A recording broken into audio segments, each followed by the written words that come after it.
সুপ্রিয় দর্শক, আসসালামু আলাইকুম। আমরা এসেছি আবু সাইদ ভাইয়ের বাড়িতে এবং আপনারা অনেকেই জানেন ইতিমধ্যে যে আবু সাইদ ফাউন্ডেশন করা হয়েছে এবং আমরা আবু সাইদ ভাইয়ের কাছ থেকে শুনতে চাইবো। আপনি তো আবু সাইদ ভাইয়ের ছোট ভাই, তাই না ভাই? না না, আমি বড়।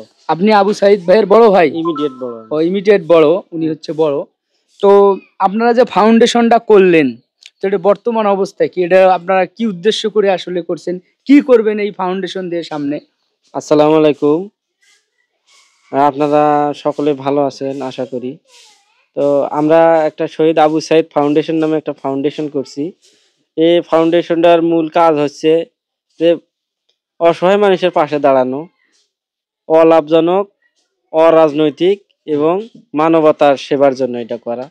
মূলত যে আবু সাইদ যে দেশের জন্য জীবন উৎসর্গ করেছে, আবু সাইদের স্মৃতিটা যেন আমরা ধরে রাখতে পারি এবং আবু সাইদ যেমন দেশের জন্য জীবন দিয়ে গেছে, আমরা যারা আবু সাইদের ফ্যামিলির লোকজন আছি, পাড়া প্রতিবেশী যারা আছে, যারা মান্যগণ্য লোক আছে, সকলকে নিয়ে আমরা একটা ফাউন্ডেশন করছি, শহীদ আবু সাইদ ফাউন্ডেশন। আমরা গত মাসের 6 তারিখ প্রধান উপদেষ্টা স্যারের সাথে সাক্ষাৎ করছিলাম। ওখানে গিয়ে স্যারের কাছে আমরা এই শহীদ আবু সাইদ ফাউন্ডেশন ডেভেলপ করার জন্য বা সহযোগিতা করার জন্য ওনার কাছে আমরা সহযোগিতা চাইছিলাম। ওনার সহযোগিতায় আমরা খুব স্বল্প সময়ের মধ্যে ফাউন্ডেশনের সার্টিফিকেট পাইছি। যে সার্টিফিকেট আমার বাবা মোহাম্মদ মকবুল হোসেন প্রধান উপদেষ্টার কার্যালয়ে গিয়ে এই শহীদ আবু সাইদ ফাউন্ডেশনের সনদ প্রধান উপদেষ্টার হাত থেকে গ্রহণ করেন। তাই আমরা এখন এই শহীদ আবু সাইদ ফাউন্ডেশন খুব দ্রুত সময়ের মধ্যে আমরা এটা উদ্বোধন করব এবং দেশের মানুষের জন্য এবং এই 24-এর গণ অভ্যুত্থানে সকল আহত এবং শহীদ ব্যক্তিদের জন্য কাজ করতে চাই। এই জন্য আমরা এই ফাউন্ডেশনটা করছি। আপনারা যারা দর্শক আছেন, আপনারাও আমাদের পাশে থাকবেন। এই ফাউন্ডেশন যেন আমরা ডেভেলপ করতে পারি, মানুষের জন্য কাজ করতে পারি, এটাই আমাদের ফাউন্ডেশনের মূল উদ্দেশ্য, যে মানুষের জন্য কাজ করা। গরিব অসহায় মানুষ এবং গণ অভ্যুত্থানে যে লোকগুলো শহীদ ব্যক্তিদের পাশে কাজ করার জন্য আমরা এই ফাউন্ডেশনটা মূলত এখানে তো ডোনেট করা যাবে, সবাই সহযোগিতাও করতে পারবে। এখানে মূলত আমরা তো আমাদের পকেট থেকে এটা করতে পারবো না, যাদের আছে তারাই অবশ্য তারাই উদার মনের হতে পারে, তারাই মানুষের জন্য কাজ করতে পারে, তারাই সহযোগিতা করবে। যারা এটা বিত্তবান লোক আছেন, যারা সমাজে মানুষের জন্য কাজ করেন, সমাজের জন্য, অসহায় মানুষের জন্য, নিপীড়িত মানুষের জন্য, তারা অবশ্যই আমাদের এই ফাউন্ডেশনে আর্থিকভাবে অনুদান দেবেন। আমরা এগুলা সঠিকভাবে যার জন্য খরচ করা প্রয়োজন সেখানে আমরা খরচ করব। এটাই, এই জন্যই করেছিলেন আপনারা। দর্শক, ওনারা যে ফাউন্ডেশনটা করেছে, এখানে আপনারা সবাই ডোনেট করতে পারবেন, সহযোগিতা করতে পারবেন। ওনারা চাচ্ছে যে দেশের অসহায় গরিব মানুষ এবং এই গণ অভ্যুত্থানে যারা আহত হয়েছে, নিহত হয়েছে, তাদেরকে তারা সহযোগিতা করতে চায়। সেই জন্যই তারা আবু সাইদের ভাস্কর্য কিন্তু বানা যাবে না, ওনার বাবা বলেছিল, তাদের দাবি ছিল এটাই। কিন্তু ওনারা সেই জন্য একটা ফাউন্ডেশন করেছেন যে আমরা যাতে সারা জীবন এই স্মৃতিটা ধরে রাখতে পারি। এটাই তো। আর একটা আমি কথা বলতে চাই, সেটা হচ্ছে মানুষ যার যখন আলোচনায় থাকে তার কিন্তু কিছু সমালোচনাও থাকে। হ্যাঁ হ্যাঁ, কিছু লোক হয়তো বা বলবে এদের মনে হয় নতুন ধান্দা শুরু করছে। আসলে মানুষ তো কিছু নেগেটিভ মাইন্ডের লোক থাকবে, তাদের কথায় আমরা কান দিব না বা আশাহত হব না বা দুঃখিতও হব না, কারণ কিছু লোক থাকবেই, তারা এগুলা সমালোচনা করবেই।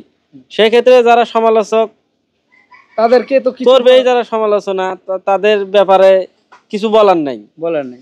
তো দর্শক, ওনারা বলতেছে যে আসলে ওনারা যে এই যে শহীদ আবু সাইদ ভাইয়ের যে ফাউন্ডেশনটা করছে, এখানে অনেক কথাই বলবে। উনি যে কথাটা বলেছে যে না, ওনারা কেন এটা করলো, এটা করবে, সেটা করবে, সমালোচনা করবে, কিন্তু তারা সমালোচনা ওটা কান দেবে না, কারণ তারা হচ্ছে ভালো একটা কাজ করতে চাচ্ছে, অসহায় মানুষের পাশে দাঁড়াইতে চাইতেছে। হয়তো বা অনেকজনে আবার বলবেন যে ওরা তো এটা একটা ব্যবসা শুরু করে বলেছে, বলবে, কিন্তু ভাই এই ধরনের কথা সবাই বলবে না, গুটি কয়েক ব্যক্তি বলবে, কিছু লোক বলবে, এই ধরনের কথা বলবে। যাদের মেন্টালিটি মানে নেগেটিভ তারা বলবে এই কথা, যারা পজিটিভ আছে তারা খুব ভালো উদ্যোগ, এই কথা বলবে। ওতে ওখানকার হচ্ছে আপনাদের হচ্ছে শহীদ আবু সাইদ ভাই যে ফাউন্ডেশন, তো এখানের সভাপতিকে বা ক্যাশিয়ারকে এগুলো কি এখন পর্যন্ত নির্ধারণ করেছেন?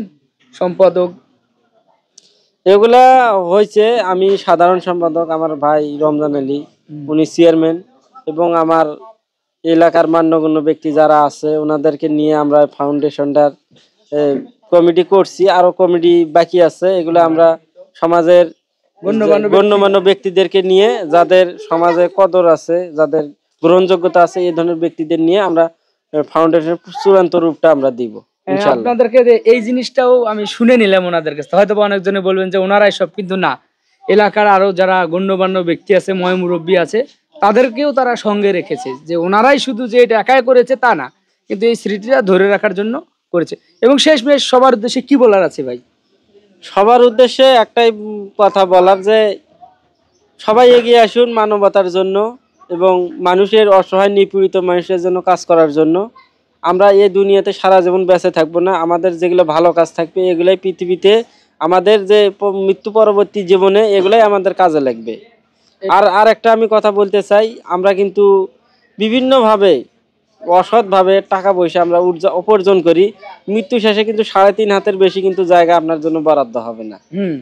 আর আপনি যে পৃথিবীতে বাঁচে থাকবেন, যে যেমন আপনার 200 বিঘা 300 বিঘা সম্পদ আছে, আপনার বিশাল বড় অট্টালিকা আছে, হ্যাঁ, আপনার কিন্তু যখন আপনার যে ভবিষ্যৎ প্রজন্ম, তারা কিন্তু আপনাকে কিন্তু ভুলে যাবে। যেমন এখন থেকে 200 বছর পর আপনার কিন্তু প্রজন্মরা জানতেই পারবে না আপনার নামটা কি ছিল।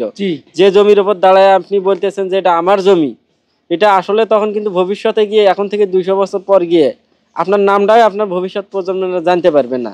তাই অতএব আপনারা কেউ অবৈধভাবে সম্পদ অর্জন করবেন না এবং ন্যায় নীতিভাবে চলাফেরা করবেন। এবং আমরা যে শহীদ আবু সাইদ ফাউন্ডেশন, আমরা যে মানবতার সেবার জন্য যে আমরা এটা শুরু করছি, এটা সবাই নেগেটিভ ভাবে না নিয়ে পজিটিভ ভাবে নিয়ে মানবতার কাজের জন্য সবাই এগিয়ে আসবেন, এই আশা আমি রাখতেছি সবার কাছে। ধন্যবাদ আপনাকে।